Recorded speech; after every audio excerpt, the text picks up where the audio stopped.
Så i opgave 1, der skal vi finde arealet af det optimale areal af en cylinder, som kan indeholde 25 cl, og som skal indeholde energidrik. Og vi har opsat en funktion for arealet ved at tage arealet af den krumme overflade på en cylinder. Og så i stedet for H, så har vi så sat formlen for H ind, fordi vi kender rumfanget, som jo er 250 ml eller 250 kubikcentimeter. Og så har vi lagt arealet af 2 cirkler til, fordi vi skal have både en top og en bund. Og det har den så lavet en funktion for. Så har vi differentieret funktionen, og så har vi så sat A-mærket i 0 for at finde et ekstreme.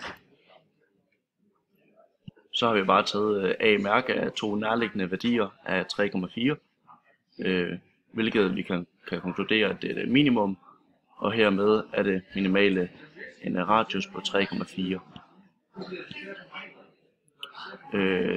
Det har vi så sat i A, altså 3,41, og så kan vi konkludere, at vores optimale areal er 219,69.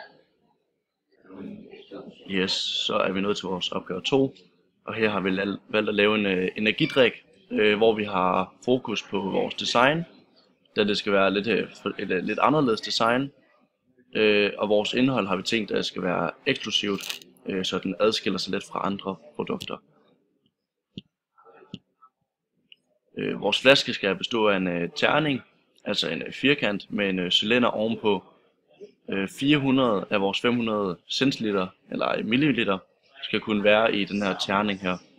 Det vil altså sige, at vores terningens rumfang skal være 400 kubikcentimeter, da længde, højde og bredde er det samme på en terning. Og vi kan altså sige følgende i følgende slides her. Okay, som sagt så er længde, højde og bredde det samme på en terning, da det jo bare er en 6 kvadrater, og derfor så kan vi se, at vores x-værdi er dette, og så skal det i tredje for at give indholdet, rumfanget af terningen, fordi det jo er længde gange højde gange bredde. Og når vi løser det, så finder vi ud af, at længde, højde og bredde er 7,37 cm.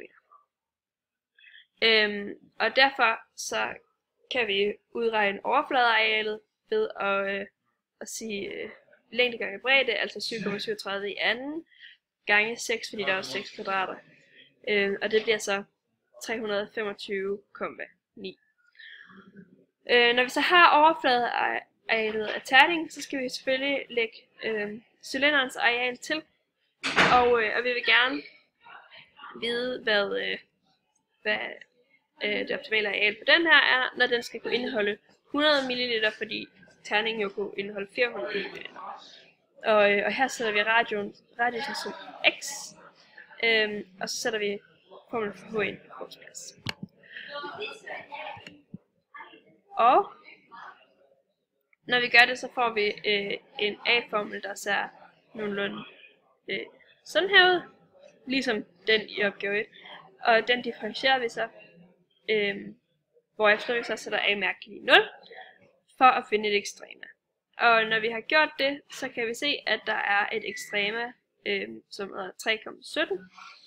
Og så gør vi ligesom i opgave 1, tager et mærke for nogle nærliggende værdier, for at finde ud af, om det er et minimum.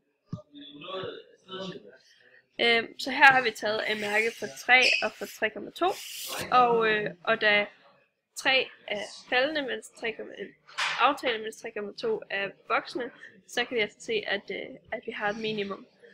Og derfor så skal vi bare tage A af 3,17 for at finde det optimale areal.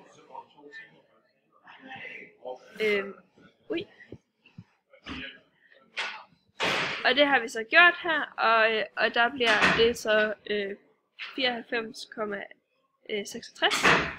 Og det kan vi så lægge til arealet af terningen. Men fordi at der jo skal være hul mellem de to figurer, så skal vi så selvfølgelig trække arealet af en cirkel fra. Og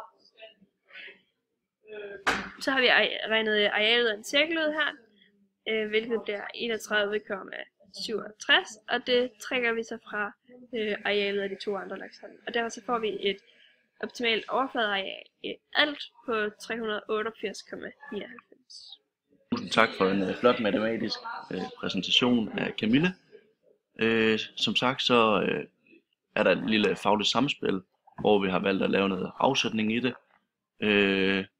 Ovenstående, der har vi nævnt, at det er et anderledes og øjenfangende design, og hermed er det også et lidt eksklusivt produkt.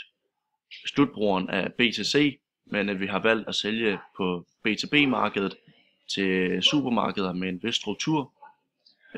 Derfor har vi valgt Kvickly, Superbrugsen, Dagligbrugsen og Irma som vores primære sælgere. Vores forbrugere, det er unge fra 15 til 30 år, som skal have styr på økonomien og en høj social status. Vores produkt, det skal benyttes til fester eller som et powerboost, når man studerer eller i hverdagen til andre ting. Og hermed kan vi også markedsføre vores produkt med udgangspunkt i ovenstående nævnte punkter. Yes, og det er altså vores produkt.